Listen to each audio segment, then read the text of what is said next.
Hola, ¿cómo están? Ahora estamos festejando, bueno, o mejor dicho, conmemorando la concientización del Día de la Diabetes mellitus.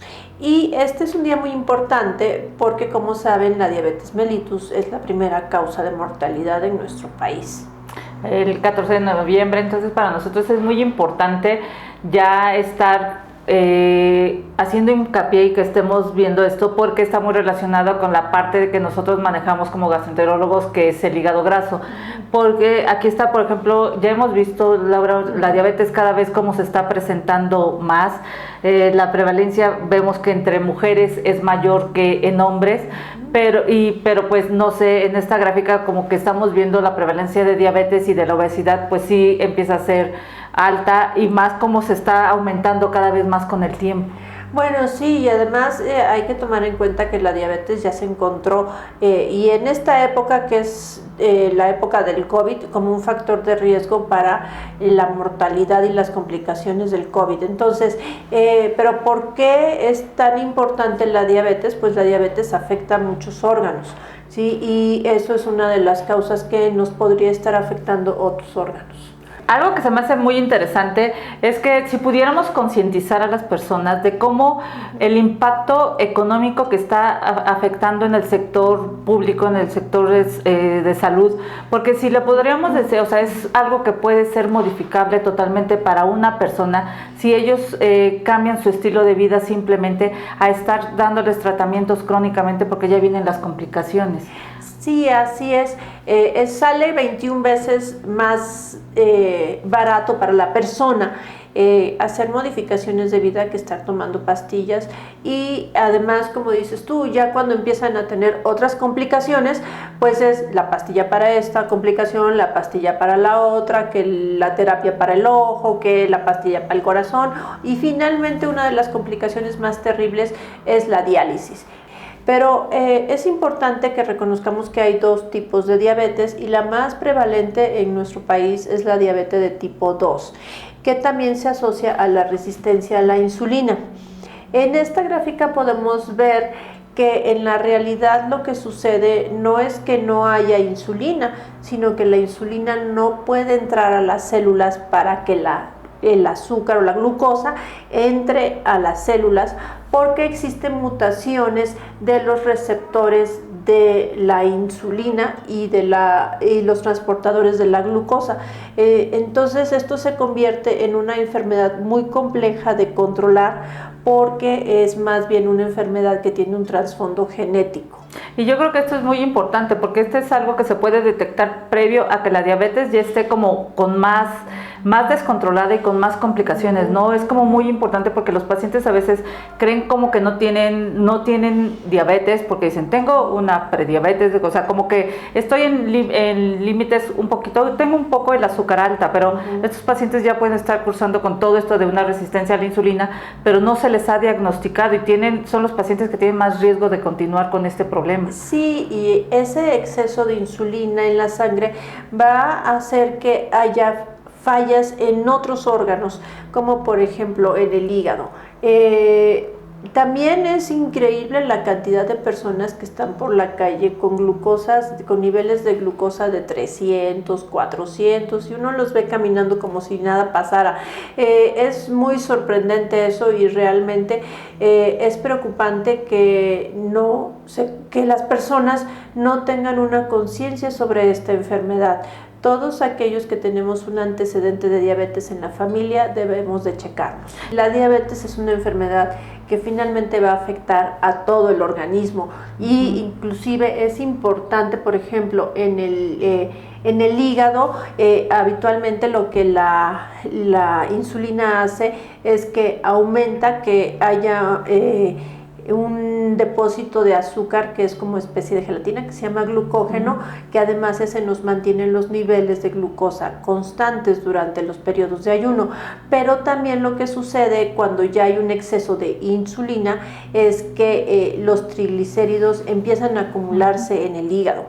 y esto al estarse acumulando en las células del hígado, las células, vamos a decir que se revientan por su exceso de triglicéridos, o sea, esto es como una forma muy superficial de ponerlo, pero es como la forma para que se entienda, y al estar haciendo esta cuestión de que se revientan estas células, viene un proceso de cicatrización, y es lo que nos lleva, lo que nosotros conocemos como fibrosis, y lo que nos lleva finalmente a la cirrosis. La Asociación Americana de Diabetes recomienda que todos aquellos pacientes que son diabéticos de más de 10 años deben de hacerse un ultrasonido hepático para ver si existe algún cambio en su hígado.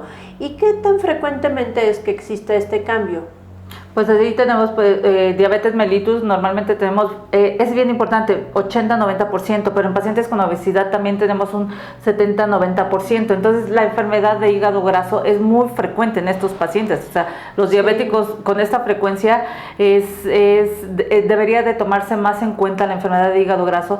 Y a mí lo que me preocupa un poquito es que si los pacientes normalmente son medidos con un ultrasonido de hígado habitual, no les están diciendo más de lo que les dicen, que tiene hígado graso, que tiene un daño hepático, pero no les están comentando la importancia de que estos pacientes pueden ya tener cicatrices en el hígado, y entonces ahí a veces se queda el paciente con que tengo hígado graso y no se van al impacto de que puede evolucionar a una cirrosis hepática. Sí, eso es algo que debe de ir cambiando la tecnología hacia incorporar estas nuevas mediciones que son la elastografía, que es la medición de la dureza del hígado principalmente. Bueno, se puede medir elastografía de cualquier órgano, pero principalmente por ultrasonido del hígado es muy importante. Y que se le dé la importancia, porque el paciente dice, tengo hígado graso, pero nunca imagina que este es el que le va a llevar una cirrosis si se sigue pasando el tiempo. Entonces creo que hay que empezar a ser como muy conscientes a la persona que su hígado es un órgano muy valioso, y que cada cierto tiempo el ultrasonido, pero si pueden ir más allá, como una elastografía, yo creo que sería lo ideal, ¿no? Claro. ¿Y los tratamientos de diabetes ayudan al hígado graso? Pues sí, se están haciendo bastante ayuda. Aquí lo tenemos, por ejemplo, lo primero que debemos hacer siempre es recomendarle al paciente es que, como dijimos, el impacto, o sea, vale mucho que el paciente se cuide en la dieta, el ejercicio. Teniendo esto ya tenemos un avance muy importante, que es lo que a veces los pacientes no quieren hacer, sino tomarse un medicamento, que también es muy importante, ¿no? Pero no enfocan en que deben de hacer este cambio en el estilo de vida. Sí, aquí existen como dos partes muy importantes. Uno es que existen ciertas como que cosas que les llamamos barreras para la nutrición adecuada, o sea, la dieta, y es desde los tiempos de transporte, que uno no puede llevar sus alimentos en los transportes porque igual hasta se tiran o se echan a perder por la temperatura, hasta también la falta de comedores o de sitios donde comer en tu trabajo. Pero también existe esa situación de que todo lo queremos componer con un medicamento. Entonces, el tratamiento debe ser integral. El tratamiento debe incluir dieta. Yo creo que, y también con eso del ejercicio, por ejemplo, yo actualmente estamos viendo pacientes que dicen que ahorita en este tiempo de COVID han aumentado de peso porque están en reposo, porque no hay abierto gimnasios, no hay abierto algún parque para salir a estar corriendo. Pero en realidad, por ejemplo, el ejercicio también se puede hacer en casa. Entonces sí, o sea, como que no hay algo que se justifique para el ejercicio. Hacer terapia física yo creo que es bastante adecuado, y la alimentación tal vez no modifiquen totalmente, pero sí, y de vez en cuando podrían llegar a comer algo que se les antoje, pero no que sea la dieta persistente todos los días. Sí, eso es cierto. Se ha visto en estudios que se hicieron principalmente en Cuba, que tanto en un régimen de dieta y ejercicio ayudan mucho a controlar el hígado graso, y esto es algo que podemos empezar a hacer, sobre todo cuando no hay fibrosis. La dieta y el ejercicio son vitales para controlar el hígado graso. Revierten el hígado graso. Sí, totalmente. Simplemente, ¿no? Sí. Ahora, también existen barreras para hacer el ejercicio, como dices tú, muchas veces ahorita pues no podemos salir a un parque donde hay se puede caminar, correr, o hay algún pues entrenador que nos pueda dar acondicionamiento físico. pero sí hay que buscar rutinas para poder hacer en casa, estoy de acuerdo. Desgraciadamente, cuando ya existe una fibrosis y entonces ya vemos que la enfermedad hepática es más complicada, ahorita el desarrollo de medicamentos se ha enfocado en ver, primero se enfocó en ver si los medicamentos que controlan la diabetes controlaban el hígado graso, pero desgraciadamente esto no ha sucedido hasta el momento con los medicamentos tradicionales. O sea, es bueno tener controlada la glucosa, pero ya cuando tenemos estos otros procesos que son la fibrosis y la inflamación, pues eso ya no va a controlar el hígado graso. Entonces, como dices, es como dieta, ejercicio y control de su diabetes. Exacto. Y ahora viene la segunda parte. Si este paciente tiene fibrosis, ahora hay que agregar otros medicamentos. O medicamentos para la inflamación. Como podemos ver en estas gráficas, pues es muy complicado porque ya no es solamente la diabetes, sino es también el hígado que está enfermo y a veces está enfermo también el corazón y otros órganos. Entonces se convierte en una enfermedad muy difícil y las personas empiezan a tener que tomar muchos medicamentos. Entonces tenemos allí componentes genéticos, tenemos componentes ambientales, tenemos componentes de medicamentos. Bueno, la vida de un paciente con diabetes complicada se hace más que complicada realmente. Bueno, y con respecto al hígado graso, pues bueno, tenemos medicamentos, desarrollos de medicamentos que van a estar enfocando varios niveles, como es el control de la grasa dentro del hígado, no solamente fuera, también el control de la inflamación, que nosotros le llamamos el estrés oxidativo, y también el control de la fibrosis. Pero a últimas fechas se ha encontrado algunos grupos de medicamentos que actúan sobre los receptores de la glucosa, que dijimos que estaban con mutaciones.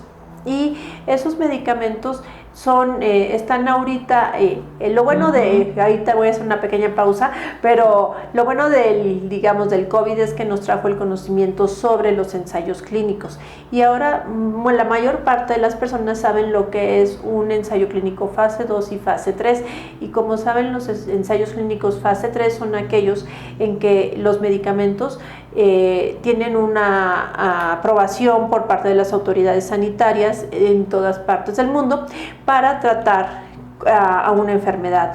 Entonces, medicamentos que aumentan, que son análogos de las incretinas, que son unas sustancias que nos ayudan en el metabolismo de la glucosa. Estos medicamentos están ahorita están en evaluación para ver si ayudan, y al parecer hay resultados promisorios. Entonces, pues por ese lado es muy importante seguir esta información y pues posiblemente en el futuro estemos controlando 2 enfermedades. Sí, eso sería muy importante, ¿no? Porque los pacientes sí toman demasiada ingesta de medicamentos para una cosa, para otra. Entonces, si se pudiera controlar con un medicamento, podría ser ideal.